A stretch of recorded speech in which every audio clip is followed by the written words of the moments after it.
BJP সরকার যতদিন পর্যন্ত ভারতে থাকবে ততদিন পর্যন্ত শুধু বাংলাদেশ না, তার আশেপাশে যতগুলো রাষ্ট্র আছে কোনো রাষ্ট্রের সাথে তাদের ভালো সম্পর্ক থাকবে না। এটা প্রমাণ হচ্ছে বাংলাদেশ, এটা প্রমাণ হচ্ছে নেপাল, এটা প্রমাণ হচ্ছে শ্রীলঙ্কা, এটা প্রমাণ হচ্ছে ভুটান। কোনো রাষ্ট্রের সাথে, এটা প্রমাণ হচ্ছে পাকিস্তান, কোনো রাষ্ট্রের সাথে তাদের ভালো সম্পর্ক নেই। ভালো সম্পর্ক সেদিন থাকবে যেদিন ভারত নামক রাষ্ট্র থেকে বিজেপি নামক রাজনৈতিক পার্টি ভারতে থাকবে না।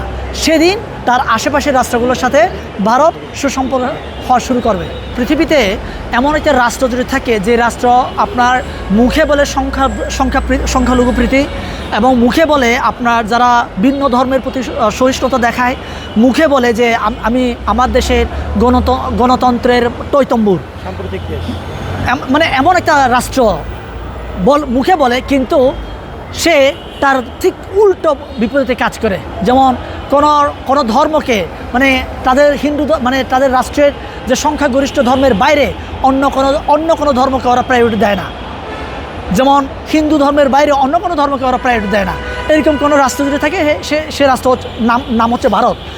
এমন কোনো রাষ্ট্র যদি থাকে যে রাষ্ট্রে আপনার হিন্দু ছাড়া অন্য কোনো জাতিসত্তার লোক শান্তিতে বসবাস করতে পারে না, সে রাষ্ট্রের নাম হচ্ছে ভারত। এমন কোনো রাষ্ট্র যদি থাকে পৃথিবীতে যে জঘন্যতম রাষ্ট্র, যারা কিনা তাদের রাষ্ট্রের বাইরে ওরা আগ্রাসী ভূমিকা পালন করে, সেই রাষ্ট্রের নাম হচ্ছে ভারত। যেমন আমাদের বাংলাদেশ, আমরা প্রতিনিয়ত বিগত 54 বছর ভারতের দ্বারা আগ্রাসী ছিলাম। এখন আমি এই কথা প্রায় সময় আমি বলি যে পাকিস্তান নামক রাষ্ট্রকে ভারত ভেঙে দুটুকরো করে বাংলাদেশ এবং পাকিস্তান নামক মানে রাষ্ট্র তৈরি করেছে। এই রাষ্ট্র তৈরি করার একমাত্র কারণ হচ্ছে ভারত যাতে করে তাদের যে স্বপ্নগুলো বাস্তবায়ন করতে পারে, তার যে বলে না অখণ্ড ভারত। এখন এই অখণ্ড ভারত